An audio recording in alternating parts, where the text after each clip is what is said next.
Hello dear students, मैं हूं मिथिलेश कुमार और आप सभी लोगों का स्वागत करता हूं उदित फार्मेसी के ऑनलाइन लर्निंग प्लेटफॉर्म पर। कैसे हैं आप सभी लोग? आशा करता हूं अच्छे होंगे, स्वस्थ होंगे और मस्त होंगे।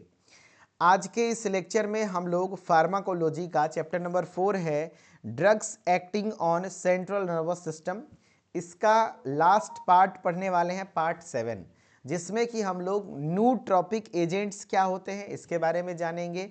फिर सेंट्रली एक्टिंग मसल रिलैक्सेंट्स क्या होते हैं इसके बारे में जानेंगे।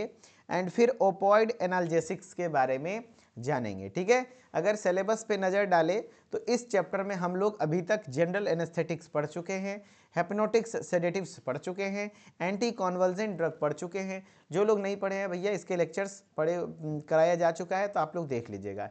एंटी एंजाइटी ड्रग हो चुका है, एंटी डिप्रेसेंट हो चुका है, एंटी साइकोटिक हो चुका है। अब लास्ट के ये 3 टॉपिक हैं, इससे शॉर्ट क्वेश्चन पूछा जाता है। नूट्रोपिक एजेंट से शॉर्ट क्वेश्चन आते हैं, ओपॉइड एनाल्जेसिक से शॉर्ट क्वेश्चन आते हैं, सेंट्रली एक्टिंग मसल रिलैक्सेंट से भी शॉर्ट क्वेश्चन ही आते हैं। तो छोटा छोटा टॉपिक है, ज़्यादा बड़ा बड़ा क्लासिफिकेशन है नहीं।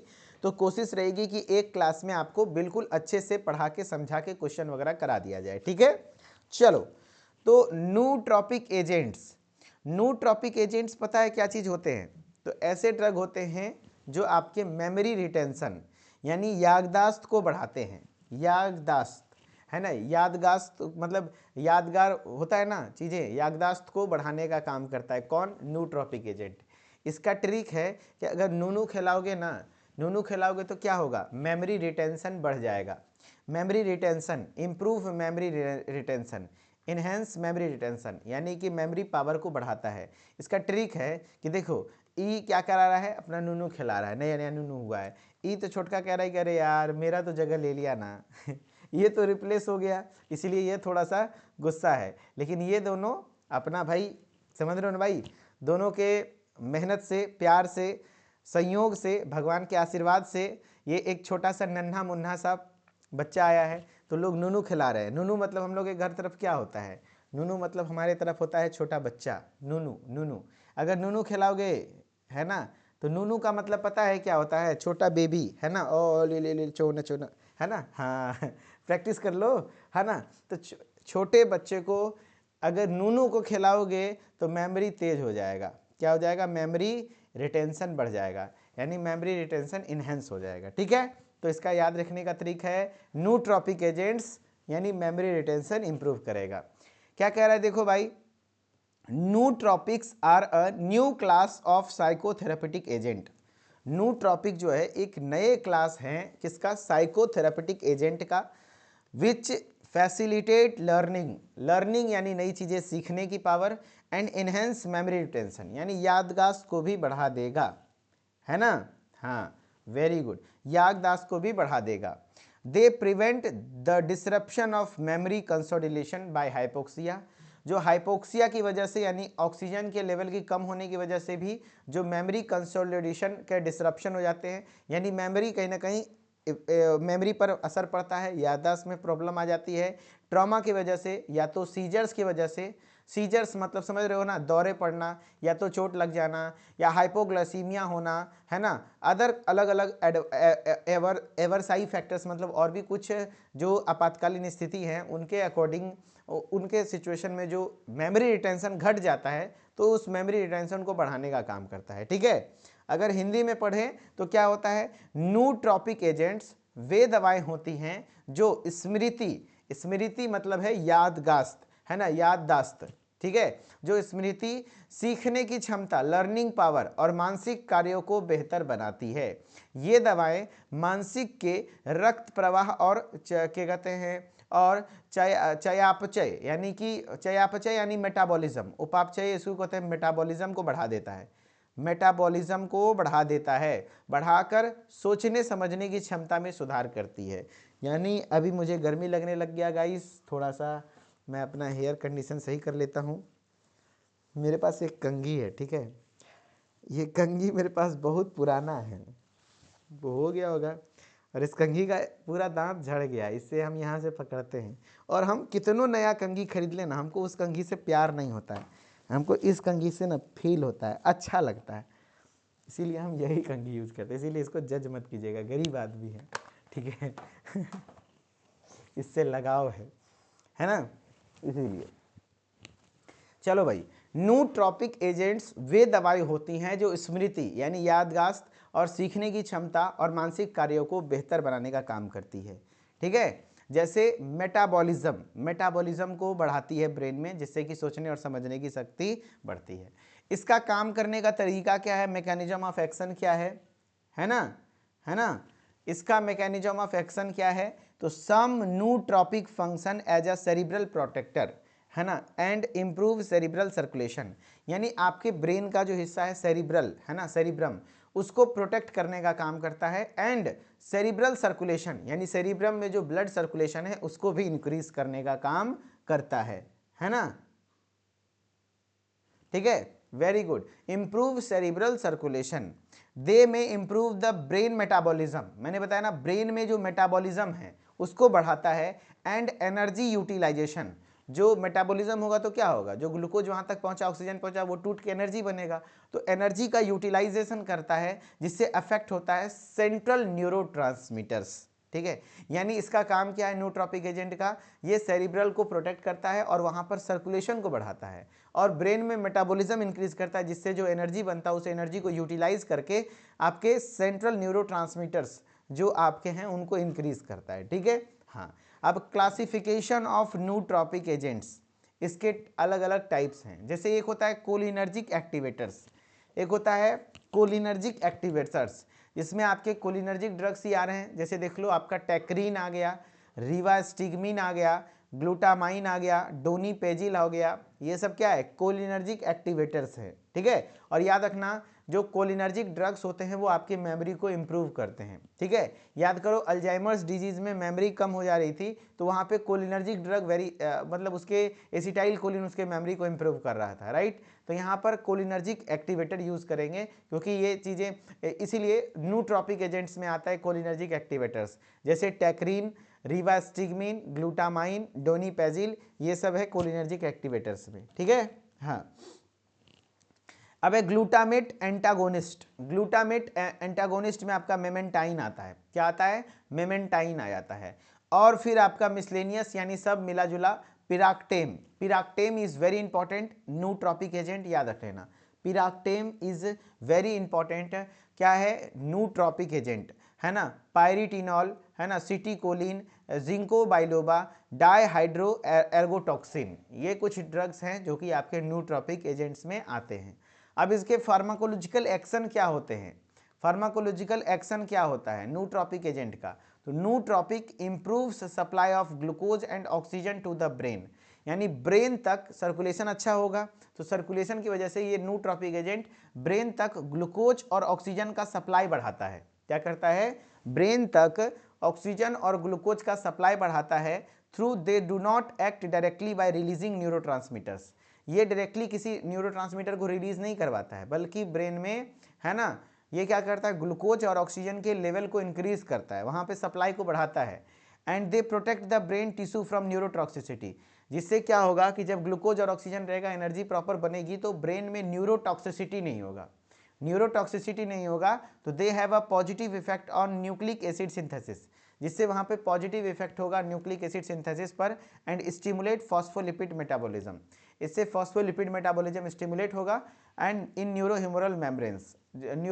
मेम्ब्रेन्स में। ठीक है, तो मेनली क्या करता है सिंपल सी बात में कहो तो ब्रेन तक आपका जो सेरिब्रल सर्कुलेशन है उसको इंप्रूव करता है, ब्लड सर्कुलेशन वहाँ पर ग्लूकोज और ऑक्सीजन के सप्लाई को इंप्रूव कर देता है, और वहाँ पर डायरेक्टली आपके न्यूरोटॉक्सिसिटी से बचाता है, एनर्जी एक्सपेंडिचर होता है तो एनर्जी को यूज करके सेरिब्रल पार्ट को प्रोटेक्ट करता है और मेमोरी को इन्हेंस करने का काम करता है। ठीक है, हाँ ठीक है, आप लोग ना चैट सेक्शन जिसको डिस्टर्ब करता है कट करने का ऑप्शन है कॉर्नर में, इसको कट करके चैट को हटा दो। ठीक है, आप लोग जिसको दिक्कत होती है चैट से चैट हटा दिया कीजिए, आप चैट मत देखिए, आप सिर्फ क्लास देखिए, और बाकी बच्चों भाई चैट में फालतू चीजें मत लिखो यार, नहीं तो फिर फील नहीं होता है कि लाइव पढ़ रहे हैं। ठीक है, चलो भाई, dose of nootropic agents, nootropic agent में मैंने बताया था पिराक्टेम जो मिसलेनियस ड्रग था वेरी इंपॉर्टेंट था, तो 40 से 50 milligram per KG of piracetam is there divide 3 divided dose taken from mouth per day आपका लिया जाता है 40 से 50 मिलीग्राम ठीक है, पर केजी के हिसाब से, जैसा भी मतलब बॉडी वेट के हिसाब से लिया जाता है कि 40 से 50 मिलीग्राम पर केजी के हिसाब से दिया जाता है, ठीक है। हाँ, the dose should be decreased by half when desired action is obtained. जब आपका थोड़ा मेमोरी रिटेंशन ठीक ठाक हो गया तो डोज को हाफ कर दिया जाता है। अब इंडिकेशन यानी कहाँ कहाँ यूज करना होता है, तो cognitive deficit associated with presently Alzheimer's disease. Alzheimer disease में क्या हो रहा था बताओ, अल्जाइमर्स डिजीज में यही तो हो रहा था कि याददाश्त कमजोर हो रहा था, तो उसी चीज को इंप्रूव करेगा। और एजिंग, खास करके उम्र बढ़ने लगता है तो भी ये दिक्कत आती है, तो उस कंडीशन में इस्तेमाल होगा।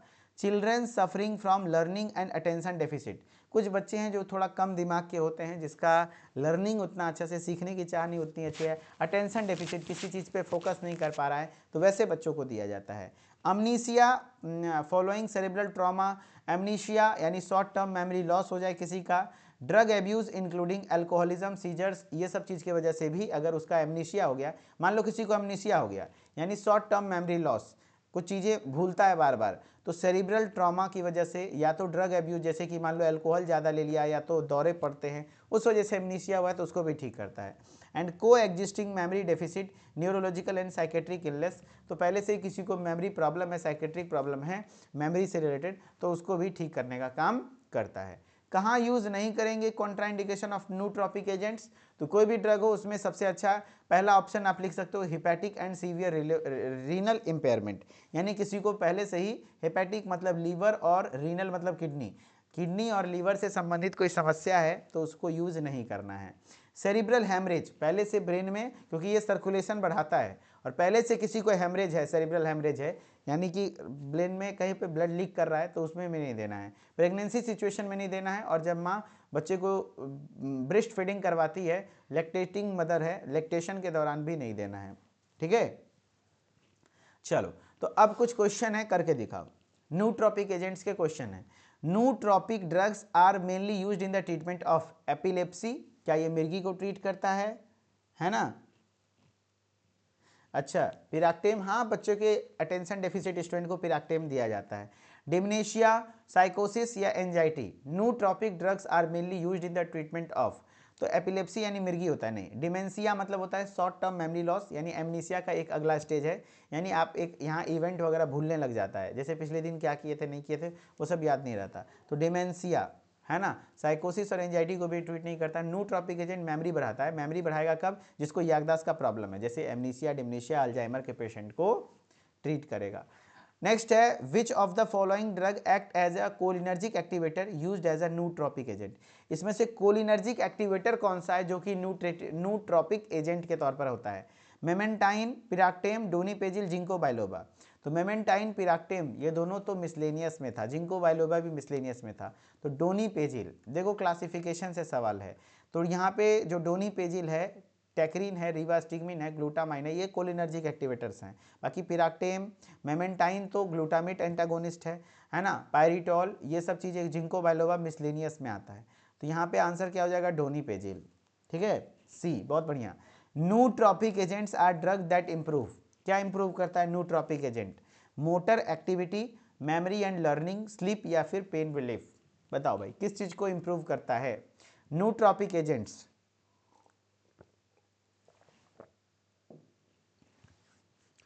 नूट्रोपिक agents are drugs that improve, तो memory and learning, memory and learning को इंप्रूव करने का काम करता है नूट्रोपिक एजेंट, वेरी गुड, बहुत बढ़िया।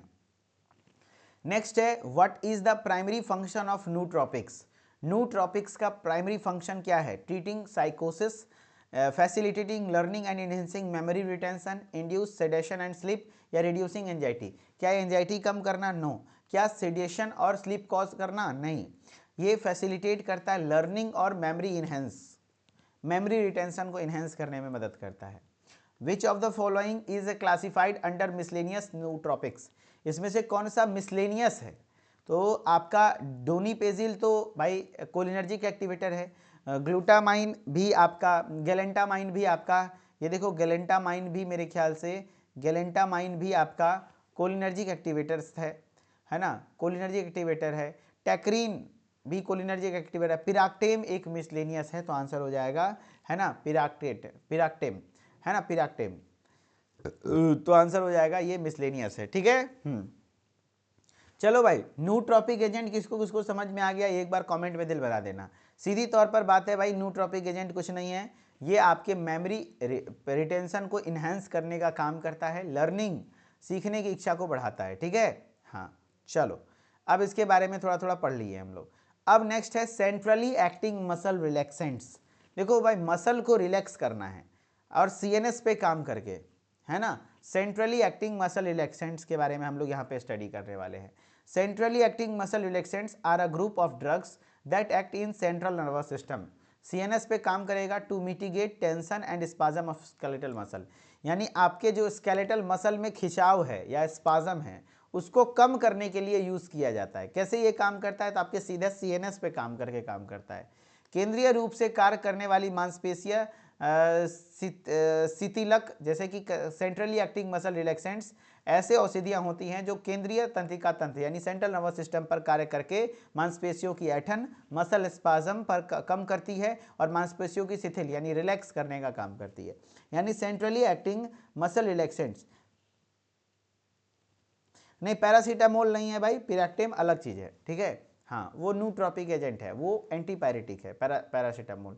देखो भाई, यहाँ पे क्या है, तो ऐसे ड्रग जो कि सीएनएस के द्वारा काम करे और आपके स्केलेटल मसल के स्पाज्म को कम करे, टेंशन को कम करे, टेंशन मतलब या खिंचाव, है ना, जो आपके मसल में स्पाज्म होते हैं, मांसपेशियों में ऐंठन होती है, उसको कम करने का काम करे, उसको सेंट्रली एक्टिंग मसल रिलैक्सेंट्स कहते हैं।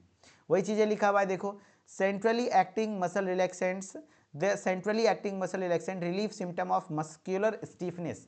अगर स्केलेटल मसल्स में जो अगर कहीं खिंचाव है, रिजिडिटी है, तो उस कंडीशन में यूज होता है। दे हैव सीएनएस एक्शन, ये सीएनएस एक्शन शो करता है यानी सेंट्रल नर्वस सिस्टम पे काम करता है। That relief muscle spasm, muscle spasm को कम करता है, but do not affect neuromuscular junction, neuromuscular junction को अफेक्ट नहीं करता है, क्योंकि ये पेरिफेरल एक्टिंग नहीं है, ये सेंट्रली एक्टिंग है ना।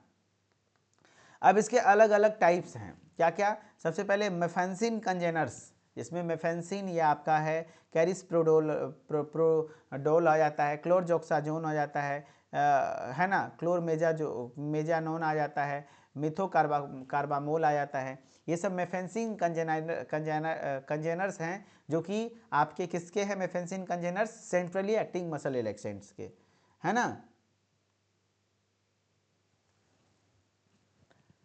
है ना, देखो भाई, मेफेंसिन कंजेनर्स में मेफेंसिन आता है, कैरिस्प्रोडोल आता है, क्लोरजोक्साजोन आता है। अमन त्रिपाठी जी, पढ़ते पढ़ते याद हो जाएगा, इतनी बार रिपीट करवा दूंगा, टेंशन ना लो, पहली बार पढ़ रहे हो इसलिए डर लग रहा होगा।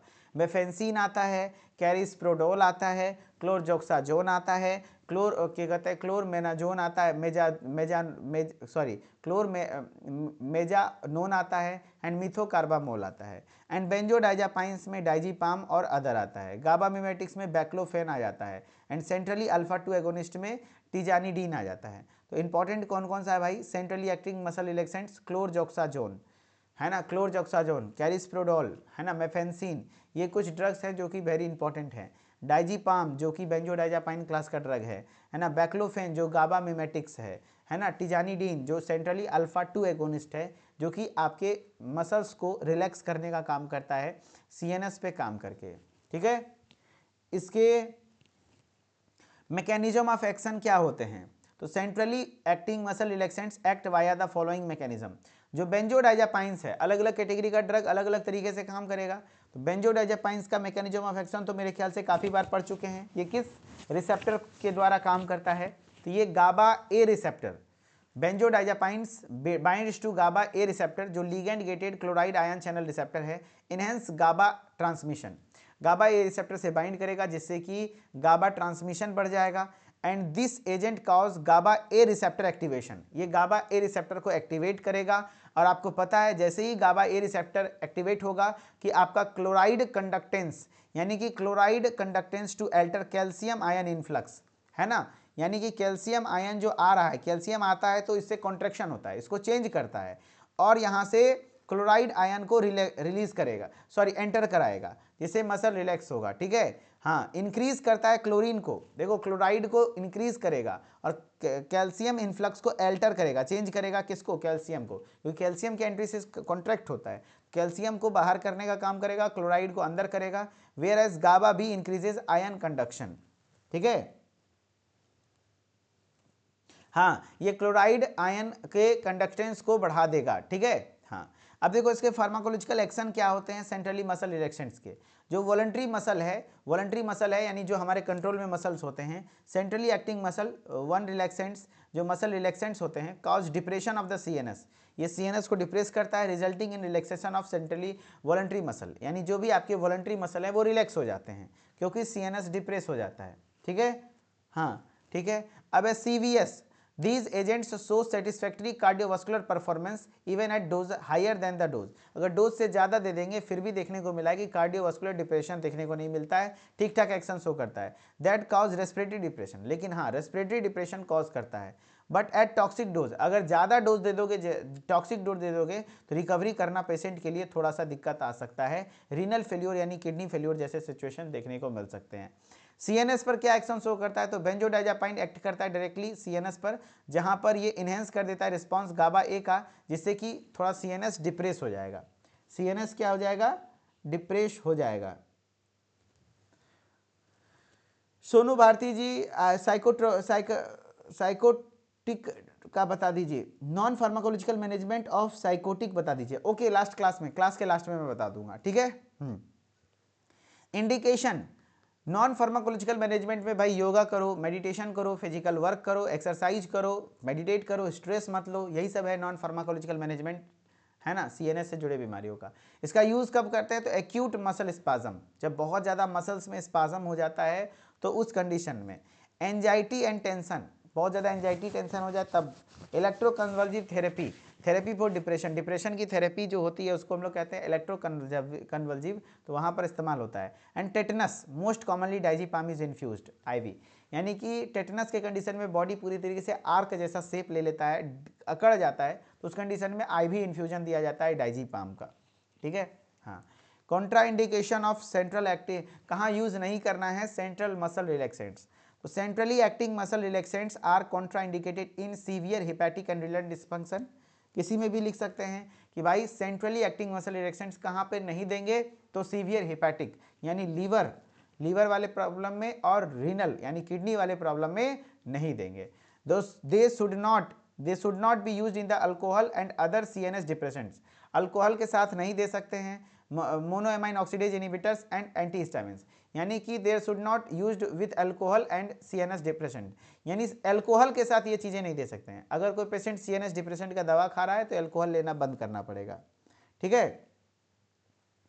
है ना। अगेन मैं रिपीट कर रहा हूं, just take 1 second. They are also contraindicated in diabetic patient, diabetic patient में भी कॉन्ट्राइंडिकेटेड होता है। ठीक है, देखो सेंट्रली एक्टिंग मसल रिलैक्सेंट्स हम लोग पढ़ रहे हैं, क्या होते हैं सेंट्रली एक्टिंग मसल रिलैक्सेंट्स, तो सेंट्रली एक्टिंग, आपसे जो सवाल पूछ रहा बताओ, सेंट्रली एक्टिंग मसल रिलैक्सेंट्स में ये बताओ ये कैसे काम करेगा, पीएनएस के द्वारा काम करेगा या सीएनएस के द्वारा काम करेगा, ट्रिपल बी, है ना, बताइए। आपसे जो पूछ रहा हूं रिपीट कर रहा हूं, ध्यान से सुनना, सेंट्रली एक्टिंग मसल रिलैक्सेंट्स किसके द्वारा काम करेगा, तो ये सीएनएस के द्वारा काम करेगा। तो ये बोल रहा है centrally acting muscle relaxants group of drugs हैं जो सेंट्रल नर्वस सिस्टम के द्वारा काम करता है, और ये क्या करता है, कम करता है किस चीज को, spasm of skeletal muscles, mitigate करना मतलब कम करना, टेंशन एंड मतलब जो मांसपेशियों में खिंचाव है, स्केलेटल मसल्स मांसपेशी पर दर्द करता है, बहुत ज़्यादा खिंचाव होता है तो उसको कम करने का काम करता है। ठीक है, हाँ, तो वही बोल रहा है केंद्रीय रूप से कार्य करने वाली मांसपेशियां शिथिलक, यानी कि जो सेंट्रली एक्टिंग मसल रिलैक्सेंट्स हैं ऐसे औषधि होते हैं जो केंद्रीय तंत्रिका तंत्र यानी सेंट्रल नर्वस सिस्टम पे कार्य करके मसल स्पाजम को कम करते हैं और मसल्स को रिलैक्स करने का काम करते हैं। बोलो यहां तक समझ में आया कि नहीं, बताओ भाई, यहां तक समझ में आया कि नहीं, क्या चीज को कम करता है, स्पाजम, स्पाजम मतलब संकुचन, बहुत बढ़िया, यहां तक समझ में आ गया, चलो भाई बहुत बढ़िया।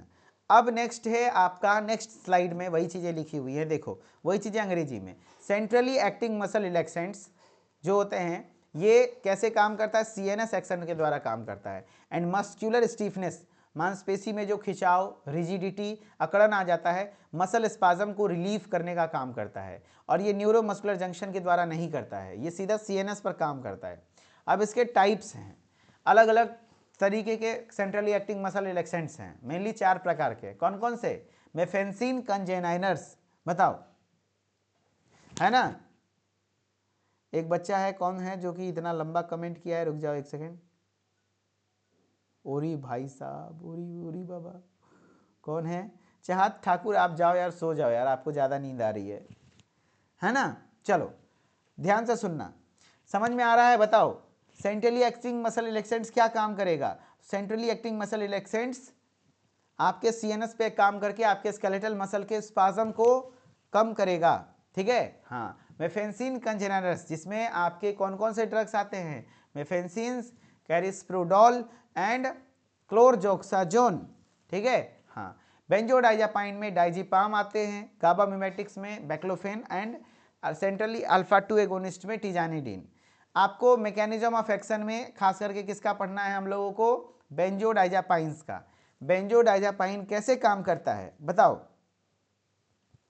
अमन जी बताइए, बताओ भाई ये कैसे काम करता है बेंजोडाइजापाइंस। तो बेंजोडाइजापाइंस जो गाबा ए रिसेप्टर है इसको इनहेंस करता है, एक्टिवेट करता है गाबा ए रिसेप्टर को, जिससे क्लोराइड आयन कंडक्टेंस बढ़ जाता है, यानी क्लोराइड आयन ज़्यादा आने लगेगा Cl-, और एल्टर करता है कैल्शियम की एंट्री को, यानी कैल्शियम की एंट्री को रोकता है, जिससे हाइपर पोलराइजेशन क्रिएट होता है, रेस्टिंग पोटेंशियल, जिससे क्या हो जाएगा, आपका स्केलेटल मसल्स रिलैक्स हो जाएगा, राइट, है ना। हाँ, अब इसके वॉलंटरी मसल्स पर क्या एक्शंस होंगे, तो वॉलंटरी मसल्स पर सेंट्रली एक्टिंग मसल रिलैक्सेंट्स क्या करता है, सीएनएस के द्वारा रिलैक्स करता है आपके वॉलंटरी मसल्स को, यानी आपके वॉलंटरी मसल को रिलैक्स करने का काम करता है ना। हाँ, बस इतना याद रख लेना है। एंड सीएनएस को डिप्रेस करने का काम करता है भाई, गाबा ए रिसेप्टर को एक्टिवेट करके, बस।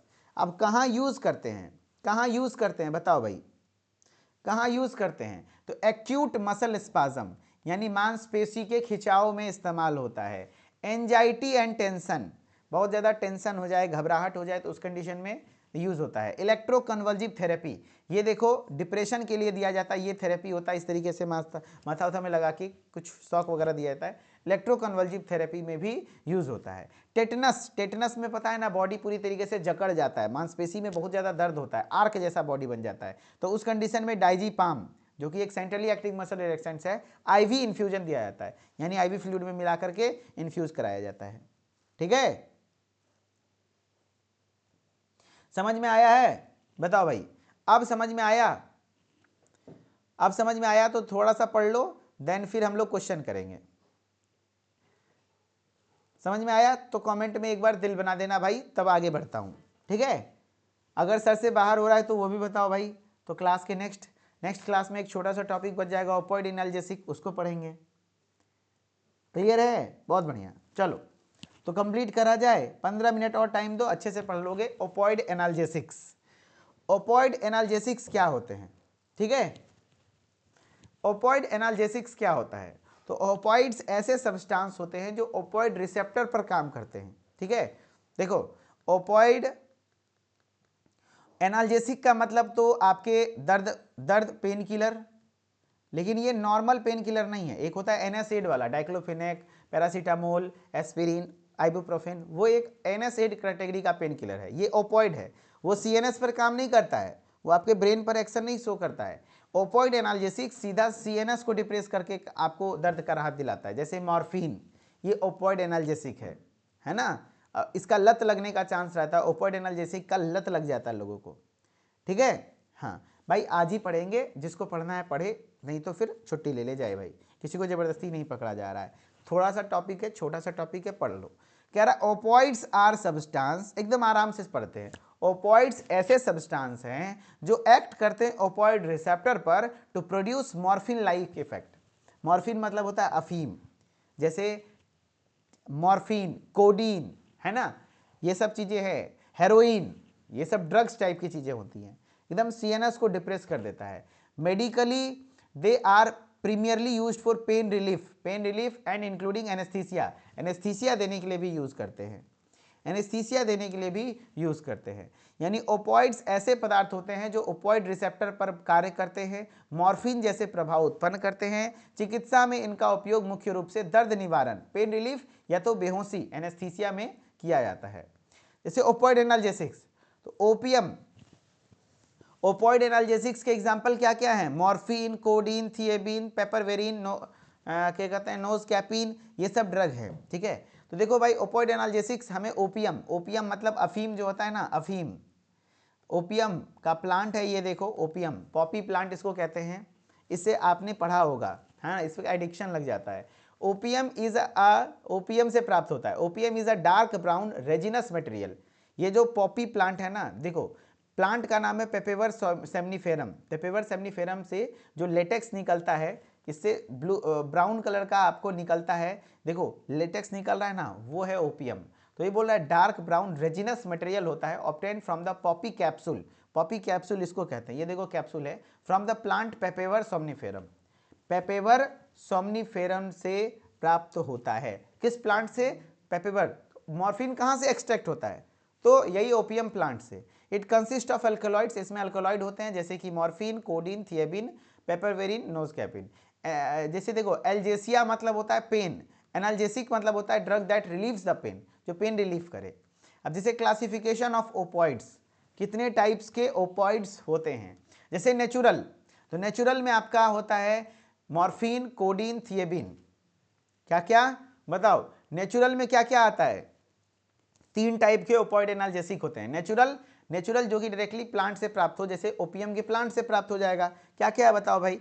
Morphine, codeine, thebaine. एक होता है सेमी सिंथेटिक, सेमी सिंथेटिक में जो थोड़ा बहुत मात्रा है उसमें नेचुरल भी है, कुछ मात्रा मिला के बनाया हुआ है।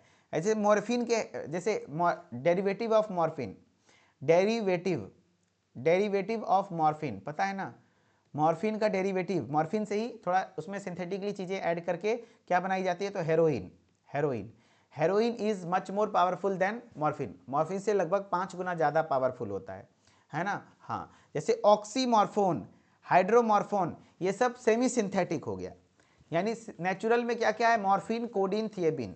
सेमी सिंथेटिक में heroin, oxymorphone and hydromorphone. And synthetic में आपका फिनाइल, फिनाइल पिपरेडिलिन्स है ना, ये हो जाता है। फिनाइल हेप्टाइल, हेप्टाइलेमिन्स, ये सब हो जाते हैं, है ना। मॉर्फिनेंस, ये सब हो जाते हैं। क्या कहते हैं? बेंजामॉर्फन्स, ये कुछ ड्रग हैं जो सिंथेटिक होते हैं। ठीक है, अब जैसे देखो मॉर्फिन, मॉर्फिन एक स्ट्रॉन्ग ओपिएट है जो फाउंड नेचुरली ओपियम प्लांट से प्राप्त होता है, नेचुरली प्राप्त होता है। अब कोई बोलता है हेरोइन कैसे बनाएं, तो भाई बनाने का प्रोसेस हम लोगों को पढ़ना नहीं है।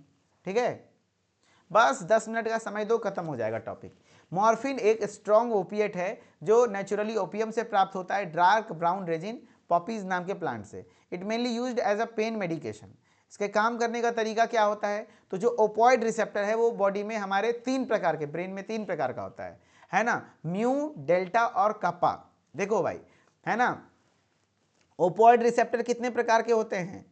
ओपॉइड रिसेप्टर कितने प्रकार के होते हैं बताओ? 3 प्रकार के, 3 प्रकार के। एक होता है म्यू, एक होता है डेल्टा, डेल्टा, है ना, और एक कापा, कापा। तो ये उससे बाइंड कर जाता है। तो कह रहा है morphine has an affinity for delta, kappa and mu opioid receptors.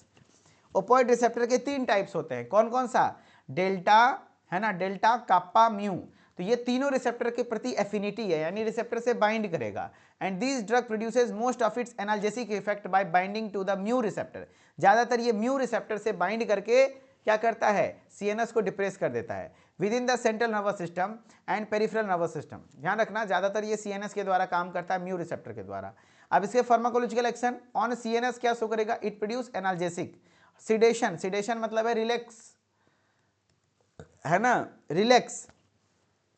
Analgesic यानी पेन किलर के तरह से काम करेगा, वॉमिटिंग वगैरह कॉज कर सकता है, एंटीट्यूसिव इफेक्ट यानी खांसी वगैरह को भी कम कर देगा। जीआईटी पर डिक्रीज कर देगा मोटिलिटी ऑफ द गट, क्योंकि सीएनएस डिप्रेस हुआ है तो भाई आपके गट की मोटिलिटी यानी जो एलिमेंट्री कैनाल की मोटिलिटी है वो भी कम हो जाएगा, जिससे कि कॉन्स्टिपेशन हो सकता है। ऑन सीवीएस यानी कार्डियोवास्कुलर सिस्टम पे ये वेसोडाइलेशन कॉज कर देगा, ये लेबर को और लंबा कर देगा, यानी लेबर पेन मतलब जो है ना, बच्चा जहां 3 घंटे में निकलना था वो 5 घंटे में निकलेगा। On ANS it produces anti cholinesterase action, ये एंटी कोलिनेस्ट्रेज एक्शन शो करेगा। अब यहाँ कहाँ कहाँ यूज करते हैं, तो ट्रीटमेंट ऑफ डायरिया, क्योंकि ये कॉन्स्टिपेशन कॉज कर रहा है ना दोस्त, कॉन्स्टिपेशन क्योंकि गट की मोटिलिटी को कम कर रहा है, तो डायरिया में इसका इस्तेमाल कर देते हैं, है ना। मैकेनिज्म ऑफ एक्शन लिखना चाहिए, इंपॉर्टेंट होता है। चलो भाई बस हो गया, अब आगे क्वेश्चन ही है, क्वेश्चन करके खत्म हो जाएगा क्लास। प्रशांत सिंह जी, मैं समझ सकता हूँ आपको समझ में नहीं आ रहा होगा क्योंकि आप थक चुके होंगे शायद, तो आप एक बार कट कर लीजिए, रिफ्रेश करिए, नेक्स्ट आराम से देखिएगा आप कल। ट्रीटमेंट ऑफ डायरिया समझ में आ रहा है ना, सिमरन जी को सब समझ में आ रहा है, वेरी गुड। चलो बहुत बढ़िया। अब बताओ भाई ट्रीटमेंट ये कहाँ यूज होगा, क्योंकि ये कॉन्स्टिपेशन कॉज करता था, ये एंटीट्यूसिसिव एक्शन शो करता था, यानी खांसी को कम करेगा। एंटीट्यूसिसिव मतलब क्या है, खांसी को कम करेगा, यानी कफ को रिलीफ करने में इस्तेमाल होगा। देखो भाई पहले कोरेक्स आता था ना, कोडीन, कोरेक्स डीएक्स में कोरेक्स नाम का सिरप आता था, उसमें कोडीन पाया जाता था कफ रिलीवेंट के तौर पर। तो ये सब ड्रग जो है ओपियोइड एनाल्जेसिक पेन किलर तो यूज होता ही है, उसके साथ आपका कफ वगैरह को कम करता है ना, कॉन्स्टिपेशन कॉज करता है, तो डायरिया के ट्रीटमेंट में इस्तेमाल होता है। तो कोडीन को बैंड कर दिया गया क्योंकि वो लोग नशे के लिए यूज कर लेते हैं, ज्यादा मात्रा में लेने से नशा होता था, ठीक है। Treatment of diarrhoea, morphine decreases the smooth muscle motility, जो मॉर्फिन है वो आपके स्मूथ मसल्स की मोटिलिटी को कम कर देता है। इंक्रीज द टोन, जैसे loperamide and diphenoxylate and are anti diarrhoeal drugs of opioid origin, जैसे लोपेरामाइड ये ओपॉइड ओरिजिन का ही ड्रग है, और डाइफेनॉक्सिलेट ये कुछ ऐसे ड्रग हैं जो एंटी डायरियल है, यानी डायरिया के ट्रीटमेंट में इस्तेमाल होता है, ठीक है। हाँ, कफ के रिलीफ में भी morphine suppress the cough reflex, यानी आपके खांसी को भी कम करेगा, है ना, वेरी गुड। बट कोडीन और डेक्स्ट्रोमिथॉर्फन इज मोर वाइडली यूज, देख लो डेक्स्ट्रोमिथॉर्फन, कोडीन, है ना, ये सब चीजें ज्यादातर यूज होती हैं कफ को कम करने के लिए। वैसे मॉर्फिन भी आपको आराम कर देगा। The antitussive action codeine is greater than that of morphine, morphine से ज्यादा कोडीन में एक्शन होता है, इसीलिए कोडीन का यूज होता था, अब तो बैन हो गया है इंडिया में, अब बैन हो गया है, ठीक है।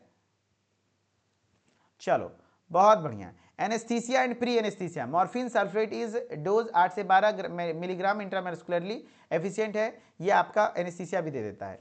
कॉन्ट्राइंडिकेशन, कहाँ यूज नहीं करेंगे, अगर किसी को एक्यूट एब्डोमन, यानी morphine is contraindicated in undiagnosed abdominal pain, अगर किसी को पेट में दर्द है ना, और वो डायग्नोस नहीं है किस वजह से हो रहा है। It ability to mask the symptoms, क्योंकि वो पेट के दर्द को आराम कर देगा, लेकिन बाद में अंदर अंदर क्या हो रहा है पता नहीं, क्या पता अल्सर है कि ब्लीडिंग हो रही है पता नहीं चलेगा, जिससे कि गंभीर हो सकता है, तो उस कंडीशन में नहीं देना है। किसी को हेड इंजरी है तो उस कंडीशन में नहीं देना है। It will cause respiratory depression, ये रेस्पिरेटरी डिप्रेशन कॉज करता है। And raise intracranial tension, intracranial pressure को बढ़ाता है, which along with miosis and vomiting interfere with diagnosis.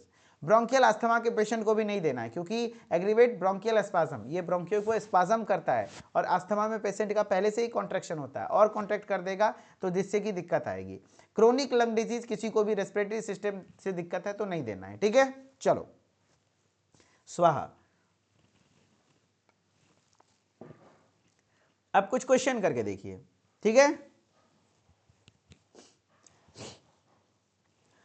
Question है what is the primary site of action, primary site of action for centrally acting muscle relaxants. Centrally acting muscle relaxants के लिए site of action PNS, peripheral nervous system, या CNS, तो CNS central nervous system पे काम करता है। क्या skeletal muscle पे डायरेक्टली काम करता है? नो। Neuromuscular junction? नो।